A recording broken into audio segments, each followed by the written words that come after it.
بسم الله الرحمن الرحیم. نن موږ تاسو درس ریویو مینو ده او ریویو مینو کې دا تر دې پورې تعلق لري سړی لیکنه وکړي او هغه لیکنه باندې نظر ثاني اچوي، نو د هغې لپاره څه کمانډونه وي نو هغه دلته اجرا کیږي. موږ تاسو دلته د سر کې اول کمانډ ده، هغه ته سپیلینګ اینډ ګرامر لیکلی دی. نو دا سپیلینګ اینډ ګرامر دا په انګریزي کې استعمالیږي او عربي کې هم څه نه څه کار ورکوي. پښتو کمپیوټر کې نه ده ثبت شوي، نو پښتو ګرامر او یا پښتو غلطي تاسو ته نشي چیک کولی.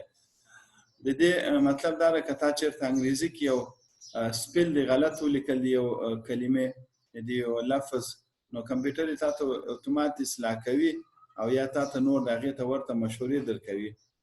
لکه زه اوس دلته فرضاً یو لفظ ولیکم، انګریزي کې به ولیکم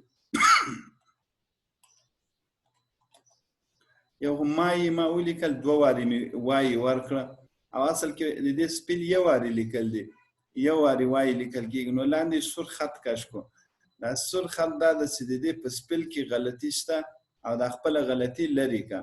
نو که تاسو دلته سپیلینګ اینډ ګرامر ته لاړ شئ او یا دلته دې باندې رایټ کلیک کوئ، نو دلته هم تا ته مشورې درکوي، یا دا د مای اصلي لفظ درکړی وی یا به دې دا مراد وي نو دا سپیل دی. دا بل میکس ده که څه دا لفظ ده بیا می ده. نو درې مشورې درکړې دي چې دا ستا لفظ لیکلی دا په انګریزي کې نشته، ستا سپیل غلط ده، نو لیزه خپل سپیل اصلاح کړه. نو که اوس موږ دې باندې کلیک کو او یا دلته ورته وایو سپیلینګ اینډ ګرامر ته لاړ شو، نو دلته به هماغه مشوره راکوي دا مای ده. نو کوم یو لفظ چې ستا په کار ولو نو ته وایي چې دا مای دا صحیح ده، دا به کلیک کو، هغه به اتومات شکل سره به بدل شي. همداسې موږ خپل ټول فایل چې دې کې که څومره لیکنه شوي نو موږ د فایل په آخر کې یو نظر ثاني کوو، دلته تا ته دی زر زر هماغه الفاظ راولي کوم باندې چې دغه سور خط لاندې کش شوی، نو هغه به تاسو ته ښیي. بل دلته لیکم مای نیم،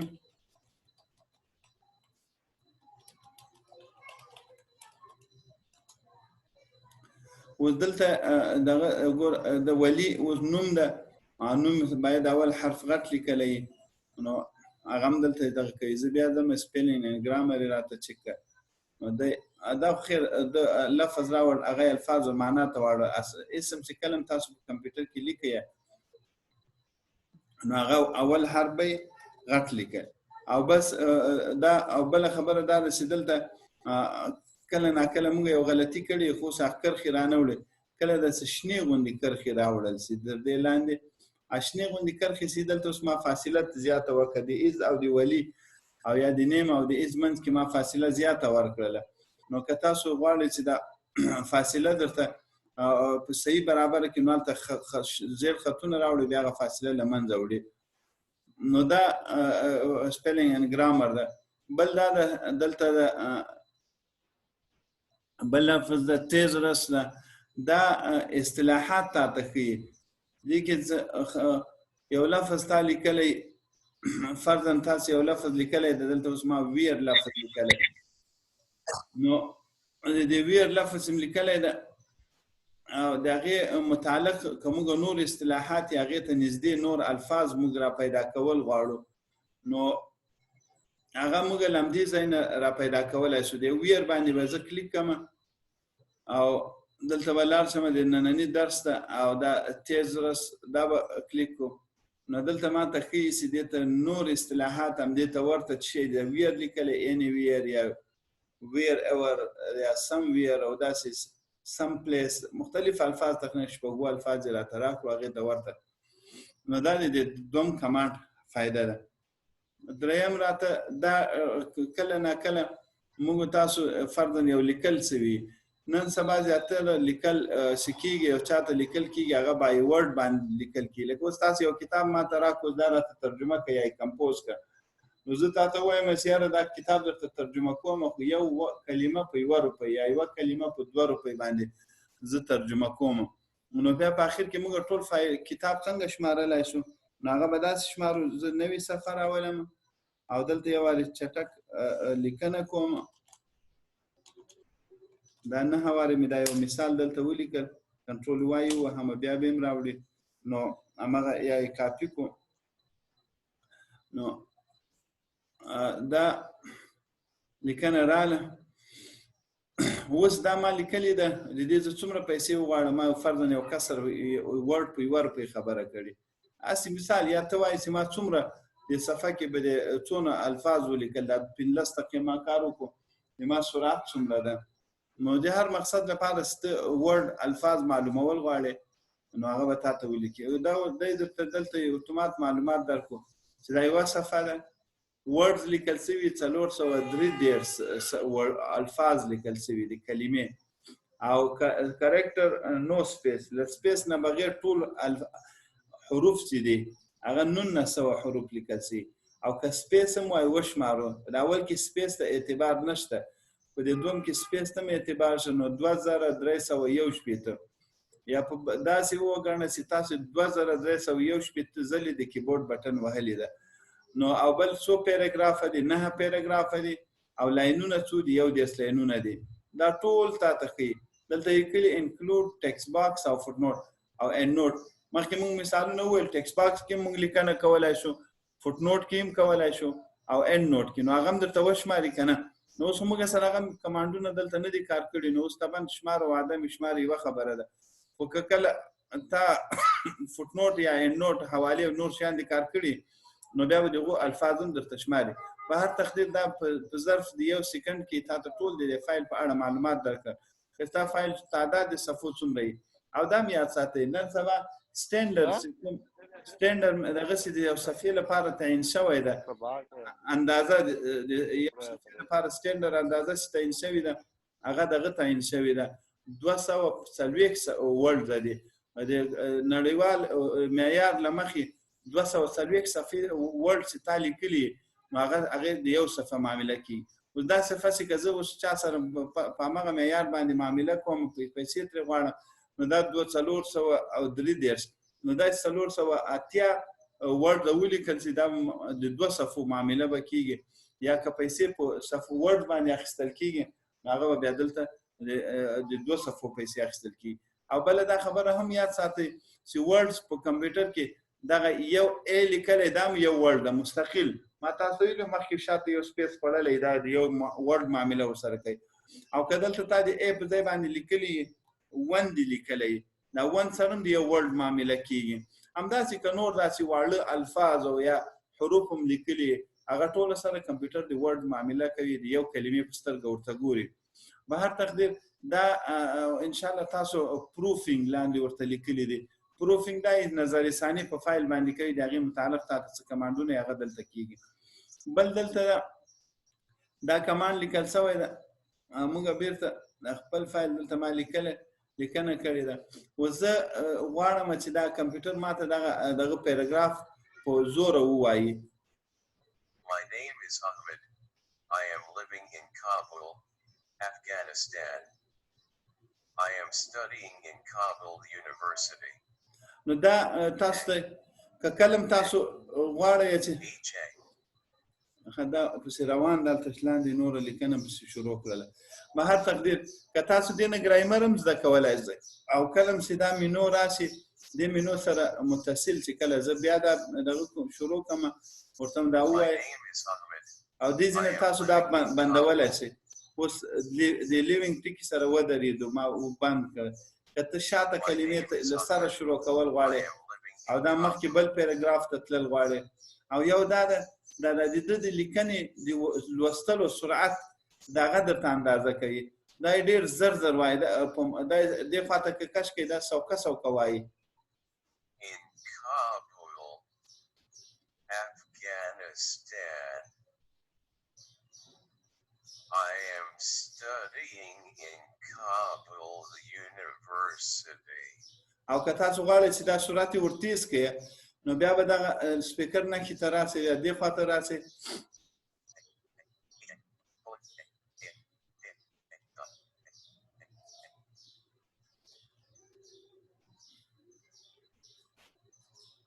او دلته ورته وایي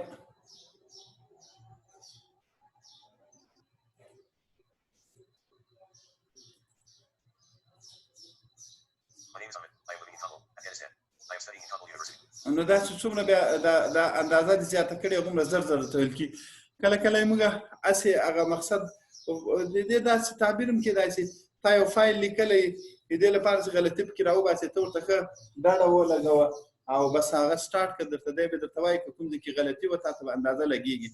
که دا پښتو طبعا پښتو نه شي ویلی انګریزي کې موږ دې له استفاده کولی شو.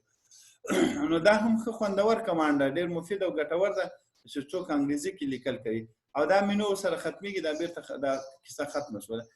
چیک اکسیسیبیلیټي دا کله د تا فایل کې څه مسایل وي ته نیټ سره وصل یې نو هغې مطابق تا ته مشوره درکوي یا تا مسایل او مشکلات د فایل حل کوي نو د هغې لپاره استعمالي. ټرانسلیټ ده دا هم ښه خوندور کمانډ ده دا ترجمه کوي. نن سبا تاسو به ګوګل کې هم ترجمه لیدلې خو زه دا یو کلمه غواړم یا دا ټول فایل غواړم که زه یو کلمه یا دغه ځای غواړم دا ترجمه کړم نو دلته به ورته ولیکم چې دا راته ټرانسلیټ کړه. ګوره ټرانسلیټ سلیکشن او ټرانسلیټ ډاکومنټ لاندې چې څومره لیکنه شوې دا غټ فایل ده نو هغه ټوله ماته ترجمه کوي او که زه ورته هم سلیکشن صرف دا انتخاب شوی ځای راته ترجمه کړه نو دا به کلیک کوم دلته به دغه مینو راشي د ترجمې مینو خو دا هم نیټ سره تعلق لري که تاسو کمپیوټر کې نیټ نه وي دا اوس نیټ نه ډاونلوډ کېږي. وګوره اسمي احمد انا اعيش في کابل دا ټول هغه ترجمه کړي ده عربي ته ترجمه کړی ده. دلته پاس لیکلي ده انګلیش ته ډیټیکټډ هغه ژبه چې کومه کمپیوټر ډیټیکټ کړې ده یا موندلې ده هغه انګریزي ده دلته لیکلي ده انګریزي الفاظ لیکلي دلته ته رد بدل هم راوکولی شي او ترجمه یې کې کومې ژبې ته دی واړوي نو دا دی واړوي عربي ته دی واړوي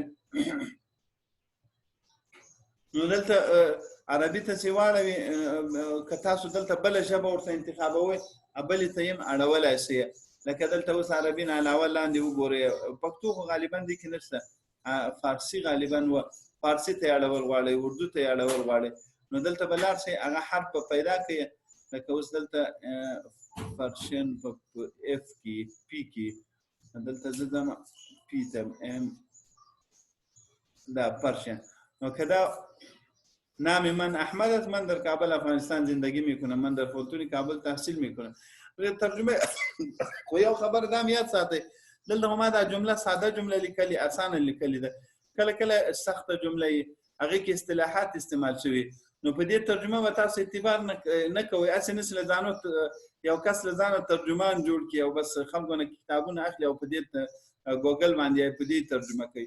دا د هغه چا لپاره دا هغه لپاره مرستندوی ثابتېدای شي چې څه ناڅه په هغه ژبو په دواړو ژبو باندې پوهېږي یا هسې سطحي غوندې یو مقصد ځینې اخلي نو هغه په هغه صورت کې بیا تاسو دې نه استفاده کولی شئ او که داسې کلي تاسو فرض یو مکتوب راخیستی ده او په ګوګل کې ترجمه کو یا دلته د کمپیوټر تر څو چې راته ترجمه یې کړه او مغه رسمي معاملات تاسو هغې سره کوئ دا بیا غلطه خبر ده ځکه دا کامله اگر چې اوس چې کومه ترجمه کړې دا یې بیخي صحیح کړې ده تر دې زیات ترجمه موږ هم نه ده پکار خو کله کله داسې اصطلاحات وي یا داسې یا هغه انګریزي په داسې لهجه لیکلي په داسې طریقه لیکلي چې هغې ترجمه صحیح نه راځي په دې کې دا کامې او د جملې اختصار ډېر مهم وي که کله تاسو په ګوګل باندې څه الفاظ ترجمه کوئ یا فرض تاسو پښتو کې یو راپور لیکئ یا په پښتو کې په ګوګل کې کېږي او یا فارسي کې لیکئ نو کوشش به کوئ جمله بندي به یې کمئ موږ تاسو خلک ځینې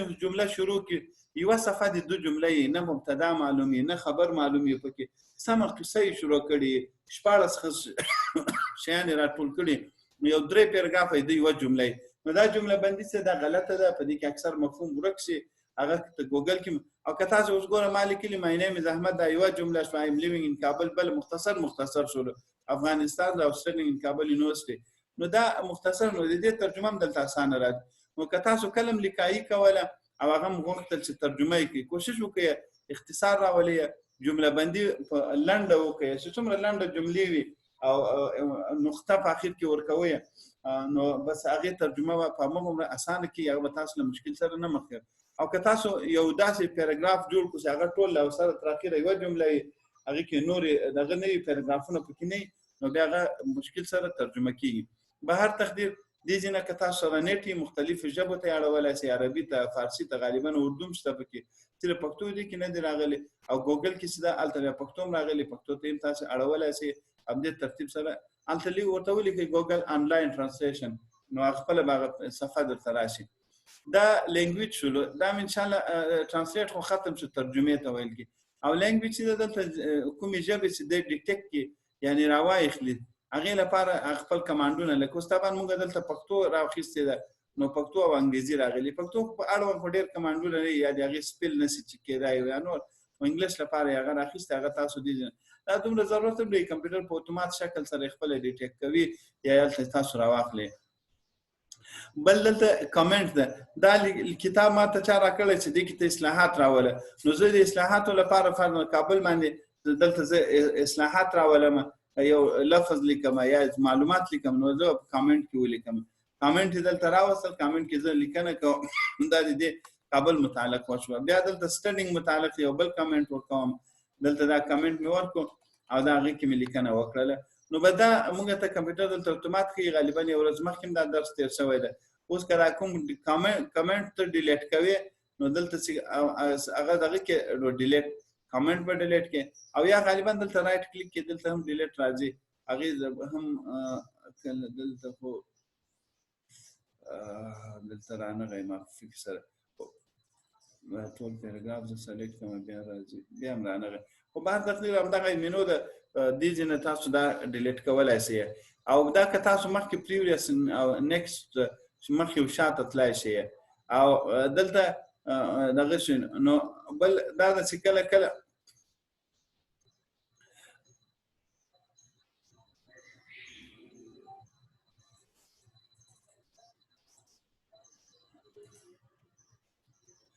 نو دلته همداسې بل کامنټ ورکوئ، همدلته کامنټ تاسو بل ورکولی شئ.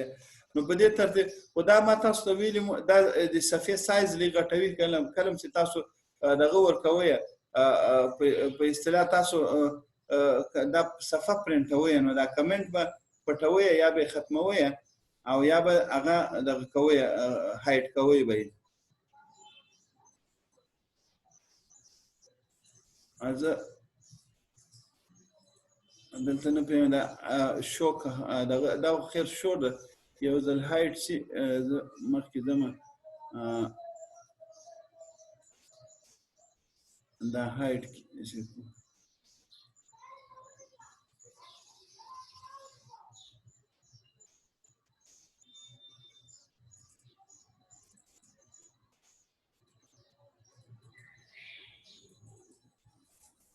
خو دا چې کله هایډ شي او که تاسو هغه شو کول غواړئ بیرته په دې باندې شو کولی شئ.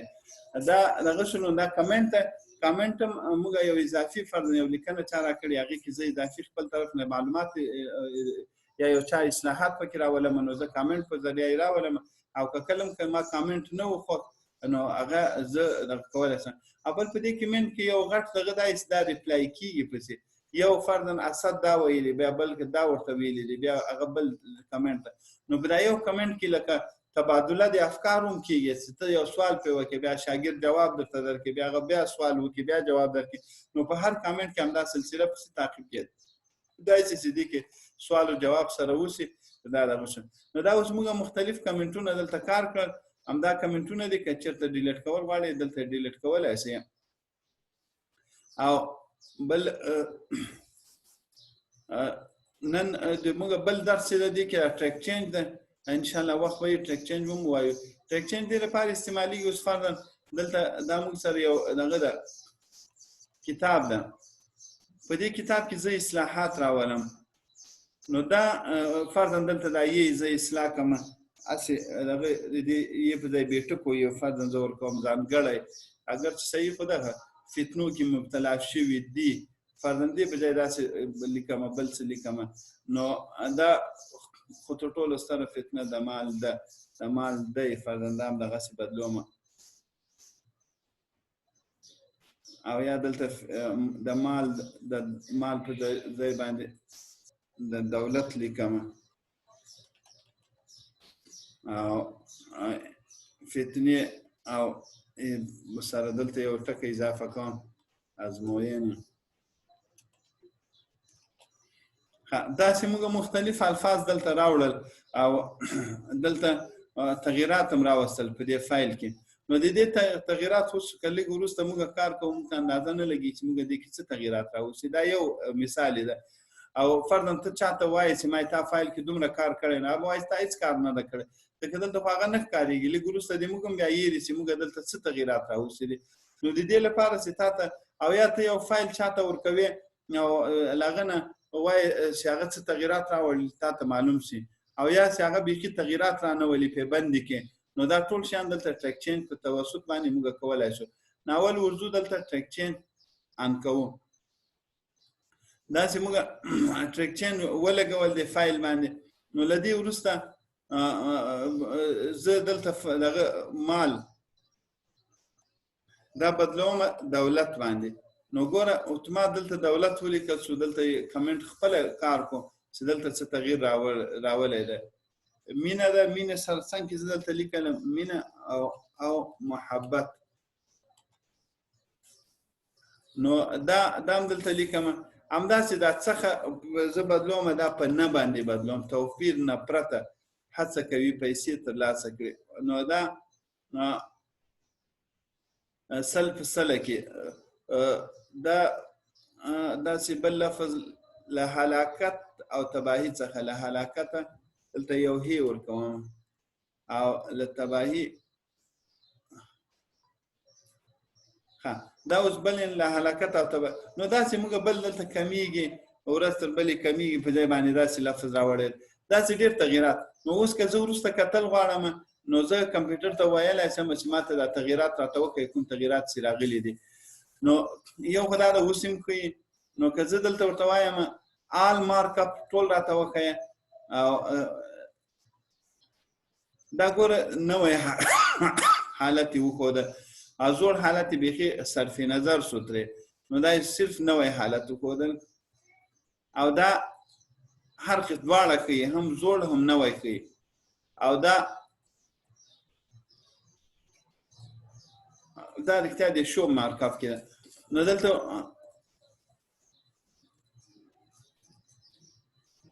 ورته موږ ورته وایو چې اوریجنل وښیه. نو اوس تا سره ټول صلاحیتونه اختیارات شته. دې فایل کې څومره تغییرات راغلي له هلاکته. نو دا هغه ابتدایي شکل یې داسې ولو او دوم شکل دا یې اوریجنل شکل ده. دا له تغییراتو سره یې دا شکل و چې دواړه یې هم نوی او زوړ دواړه سره په دې فایل کې ښکاره کېږي. او بل دا ده چې زه دا نوی تغییر ده او دا هغه پخوانی تغییر ده. نو درې حالته دې کې جوړیږي چې دواړه کیفیتونه وښیي، پخوانی وښیي او نوی وښیي. نو دا ټول دلته تا ته ښکاره کېږي. دلته د ریویوینګ پین ده، هغه تا ته ښکاره کېږي چې څه تغییرات دلته راغلي او کومه کلمه کې او چېرته راغلي دي هغه هم تا ته ټول وښیي. دلته ګوره لاندې هغه کامنټ هم راواخیستلو کېږي او دا ټول دلته ښیي چې اسد ډیلیټډ، دا کمیږي ټکی وایي ډیلیټ کړ، اسد انزرټډ ده لکه دلته لیکلي تر بلې کمیږي. دا کمیږي ټکی موږ لرې کړی، د هغه په ځای دا یې داخله کړې ده. نو که داسې اوس فرضاً کله ناکله چې یو چاته کتاب ولیکئ او بیا وروسته وایي ستا ما کتاب کې هېڅ تغییرات نه دي راوستي، نو ته به دا ټریک چین باندې لګولی، ورته وایي دا څه شی دی، دا تغییرات نه دي، دا تا ته څه نه ښکارېږي. یا بل کله کله ته په چا باندې بې اعتباره یې چې د ما په فایل کې هسې نه تغییر راولي، نو بس ټریک چین پرې ولګوه. هغه چېرته ټریک چین باندې دغه راولي، تغییرات راولي، وروسته ته به خپل فایل د ټریک چین په توسط سره وګورې، نو تا فایل کې څومره تغییرات راغلي دي هغه تغییرات به تا ته همدلته ښکاره شي. اوس خبره دا ده چې اکسپټ یا ریجیکټ، کوم تغییرات چې هغه راوستي ښه کار یې کړی که بد کار کړی دی. که چېرته یې ښه کار کړی، که چېرته هغه ښه کار کړی نو هغه به اکسپټ کوي. زه کمپیوټر ته دا خو ما اکسپټ کړو چې دا تغییر د اکسپټ شي که نه، او که زه یې ریجیکټ کوم دلته ورته وایم ریجیکټ یې کړه، نو هغه یې ریجیکټ کړو راته. دا بل دلته دا بل هم ریجیکټ کړو. دلته موږ کامنټ دغه کړي دي، دا هم دغه کو ریجیکټ کړو. نو دلته چې موږ څومره تغییرات راوړي کمپیوټر اتومات سکل سره مخکې روان ده.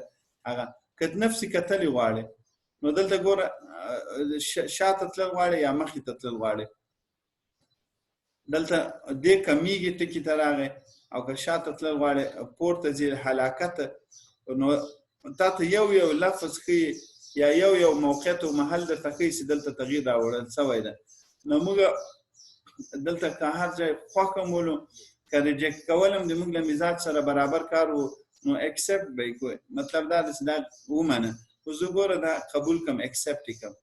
دا قبول شول به دا خبره ختمه شوله. بل لاندې تغییر راغلی د ځای وصال ته ورشي کمیږي دې ځای کې ده.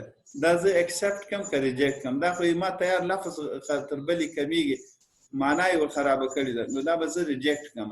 دلته ورته یو ریجکټ چینج او دا ټول هم یکدم ریجکټ کولی څومره تغیرات راغلي ته وایي دا تغیرات دې غلط کار کړی ده چټي راوستي دي نو زه به ریجکټ آل کړم. نو زه دا اوس ریجکټ کوم ګوره ورځ تر بلې کمیږي. دا ریجکټ شولو هغه پخوانی حالت یې راوستل خو دا نوی څه شی چې انزرټ شوي دي هغه یې لا نه ده ختم کړی. زه به بیا ورته وایم چې مخکې لاړ شه بل راته پیدا کړه.